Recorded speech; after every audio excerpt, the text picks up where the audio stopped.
ఇప్పుడు లింగ్ అనే దాని గురించి నేర్చుకుందాం. హిందీలో లింగ్ అనేటువంటిది ఒక విశేషమైనటువంటి ప్రయోగం. ప్రాణివాచక శబ్దాలలో పురుష సంబంధమైనటువంటి శబ్దాలు పుల్లింగముగాను, స్త్రీ సంబంధమైనటువంటి శబ్దాలని స్త్రీలింగంగాను విభజించారు. మనం తెలుసుకోగలుగుతాం. కానీ ప్రాణము లేనటువంటి వస్తువులు, వాటికి లింగ నిర్ణయం చేయడం చాలా కష్టం. వ్యాకరణవేత్తలు గుణము, ఆకారము, పరిమాణము వీటిని ఆధారంగా చేసుకుని కొన్ని నియమాలు పుల్లింగ శబ్దాలని స్త్రీలింగ శబ్దాలని ఎలా గ్రహించాలో కొన్ని నియమాలు చెప్పారు మనకి. వాటిని ఏంటో ఒకసారి పరిశీలిద్దాం. మొదటిది గ్రహములు, ధాతువులు, రత్నములు, ధాన్యములు, ద్రవ పదార్థములు. వీటిల్లో ఏమన్నా సరే వాటన్నిటినీ సహజంగా పుల్లింగ శబ్దాలుగా నిర్ణయించారు. వాటిలో గ్రహాల్లో పృథ్వీ అనేది మాత్రం స్త్రీలింగం. ధాతువుల్లో రత్నాల్లోకి వచ్చేసరికి మణి అనేటటువంటిది స్త్రీలింగం. అలాగే ధాన్యాల్లో వచ్చి మూంగ్, హరిహర్ అనేటటువంటిది ఈ రెండు శబ్దాలు స్త్రీలింగంలోకి వస్తాయి. చాందీ, ద్రవ పదార్థాల్లో స్యాహి, మిట్టి, చాందీ ధాతువుల్లోకి వచ్చేసరికి స్త్రీలింగం. అంటే ఈ నిర్ణయం ఇక్కడ ఉదహరించినటువంటి శబ్దాలు మినహాయించి మిగిలిన గ్రహాలన్నీ పుల్లింగాలే, ధాతువులన్నీ పుల్లింగాలే, రత్నాలు పుల్లింగాలు, ధాన్యాలు పుల్లింగాలు, ద్రవ పదార్థాలు పుల్లింగాలు. ఇక రెండవది ఆతో అంతమయ్యేటటువంటి శబ్దాలు సహజంగా పుల్లింగాలు హిందీలో. ఆ తర్వాత నా, ఆవ్, పన్, ప ఇవి ప్రత్యయాలు అంటారు. ఒక శబ్దానికి ఈ ప్రత్యయాలు చేర్చడం వల్ల వచ్చేటటువంటి శబ్దాలన్నీ కూడా పుల్లింగ శబ్దాలుగా నిర్ణయించారు. అలాగే త్రతో అంతమయ్యే శబ్దాలు ఏవైతే ఉన్నాయో వాటిని పుల్లింగ శబ్దాలుగా నిర్ణయించడం జరిగింది. ఇక నదుల పేర్లు అన్నీ కూడా స్త్రీలింగాలు. కానీ వాటిలో 2 నదుల పేర్లు ఉన్నాయి, అవి మాత్రం పుల్లింగంగా నిర్ణయించారు.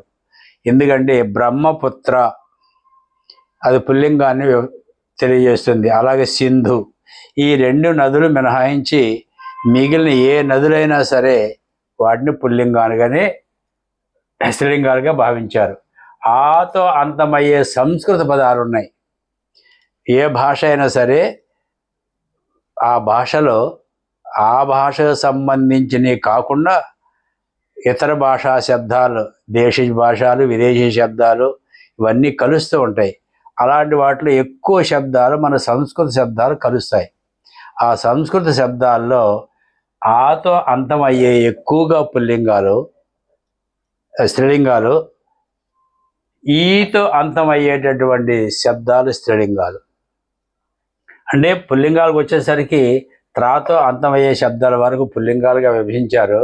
నదుల పేర్లన్నీ కూడా స్త్రీలింగాలు. ఆతో అంతమయ్యే సంస్కృత శబ్ద పదాలు ఏవైతే భాషా శబ్దాలు అవి స్త్రీలింగాలుగా విభజించారు. ఈతో అంతమయ్యేటటువంటి హిందీ పదాలు కూడా స్త్రీలింగాలే. త, ఉ ఇవి చివర ఉన్నటువంటి పదాలు ఏవైతే ఉన్నాయో అవి కూడా స్త్రీలింగ పదాలుగానే సాధారణంగా చెప్తూ ఉంటారు. వట్, హట్ ఈ 2 ప్రయోగాలు, ప్రత్యయాలు అంటాం. ఉపసర్గ ప్రత్యయాలు 2 ఉన్నాయి. ఏదైనా ఒక పదానికి ముందు చేరిస్తేనే అది ఉపసర్గ అంటారు, ఇంగ్లీష్లో ప్రిఫిక్స్ అంటారు, ఇది సఫిక్స్ అంటారు. హట్, వట్ అనేటువంటి ప్రత్యయాలు ఏదైనా ఒక పదానికి చేర్చినప్పుడు క్రియాపదం కానీ, నామవాచక పదం కానీ, విశేషణం కానీ, సర్వనామం కానీ ఆ పదాలు చేరిస్తే భావవాచక సంజ్ఞగా మారుతుంది. అలాంటి ఈ 2 చేర్చడం వల్ల వచ్చేటటువంటి భావవాచక శబ్దాలన్నీ కూడా సాధారణంగా స్త్రీలింగ శబ్దాలుగా ఉపయోగపడుతుంది. అంటే ఈ లింగ నిర్ణయం చేయటం చాలా కష్టమైనటువంటిది హిందీలో. ఎందుకు ఇప్పుడే ఈ లింగం గురించి చెప్పుకోవాలంటే ప్రతి ఒక్కటి నామవాచకం అనేది ఏదైతే ఉన్నదో దానికి ఒక లింగము ఒక వచనము ఉంటుంది. నామంటే పేరు, పేరు ఉన్నది అంటే అది ప్రాణం ఉన్నా ప్రాణం లేకున్నా ఖచ్చితంగా దానికి ఒక లింగం ఉండాలి, ఒక వచనం ఉండాలి. లింగం అంటే 2 లింగాలనే చెప్తాం, కానీ తెలుగులో నపుంసక లింగం అని కూడా చెప్తాం. నపుంసక లింగం అంటే స్త్రీ శబ్దమైనటువంటి స్త్రీ జాతికి సంబంధించిన శబ్దాలు స్త్రీలింగం అని, పురుష జాతికి సంబంధించిన శబ్దాలు పుల్లింగం అని, ఈ ప్రాణము లేనటువంటి శబ్దాలన్నిటి కూడా నపుంసక లింగంగా వర్ణిస్తాం. కానీ హిందీలో ఆ నపుంసక లింగం అనేది లేదు. వాటిని కూడా ప్రాణం లేనటువంటి శబ్దాలను కూడా ఈ నియమాలని ఆధారంగా చేసుకుని కొన్నిటిని పుల్లింగాలుగాను కొన్నిటిని స్త్రీలింగాలుగాను మనం చెప్పడం జరుగుతుంది. ముందు ఇక్కడ పుల్లింగాలు చెప్పాం, ఈ వీటిని మాత్రం గుర్తుంచుకుంటే స్త్రీలింగాలు ఏవో అంటే దీన్ని అపవాదాన్ని కూడా అంటాం. గ్రహాలన్నీ పుల్లింగాలు అన్నాం, కానీ పృథ్వీ స్త్రీలింగం చెప్తున్నాం. వాడు గుణాన్ని బట్టి, ఎందుకంటే పృథ్వీ మాత అంటాం కాబట్టి అది స్త్రీలింగం కింద వస్తుంది. వీటిలో ఈ ఇక్కడ రాసినటువంటి పదాలు మాత్రమే స్త్రీలింగం. మిగిలినటువంటి ఈ ధాతువులు కానీ ధాతువులు అంటే మెటల్స్, క్రియాపదాలు కాదు. ఏవైనా సరే ఇనుము బంగారము లోహాలు అన్నమాట. అలాగే ధాన్యాలు ఏవైనా సరే ధాన్యాల పేర్లన్నీ కూడా పుల్లింగాలే. ద్రవ పదార్థాలు వాటిని ఖాద్య పదార్థము పేయ పదార్థం అంటారు. వాటన్నిటిని కూడా ఎక్కువగా పుల్లింగాల్లోనే చేర్చారు. ఈ నియమాలు మనం గుర్తుంచుకుంటే సహజంగా భూతకాలంలోకి వచ్చేసరికి మనకి ఈ లింగంతో చాలా మనకి అవసరం వస్తుంది. అలాగే దీనిలో సంబంధ కారక అని ఒకటి ఉంది, కేకి.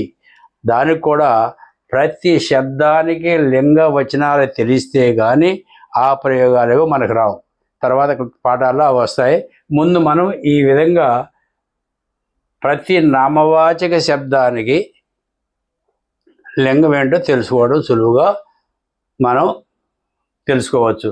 కానీ కొన్ని ప్రాణము కలిగినటువంటి వాటికి కూడా పుల్లింగ శబ్దాలు స్త్రీలింగ శబ్దాలు తెలుసుకోవడం కష్టం. కవ్వ ఉంది, కాకి. ఆ కాకి అనే దాన్ని తెలుగులో కూడా ఆరకాకి మక్కాకి అంటాం. అలాగే నర్ ఔర్ మాదా, నర్ కవ్వ మాదా కవ్వ. నర్ అని ఒక పదాన్ని చేర్చినప్పుడు అది పుల్లింగ శబ్దంగాను, మాదా అని చేర్చినప్పుడు స్త్రీలింగ శబ్దంగాను సూచించబడతాయి. ఈ విధంగా మనం ఈ లింగాన్ని గురించి మనం తెలుసుకుంటే మిగిలినటువంటి పాఠాల్లో సులువుగా ఉంటుంది.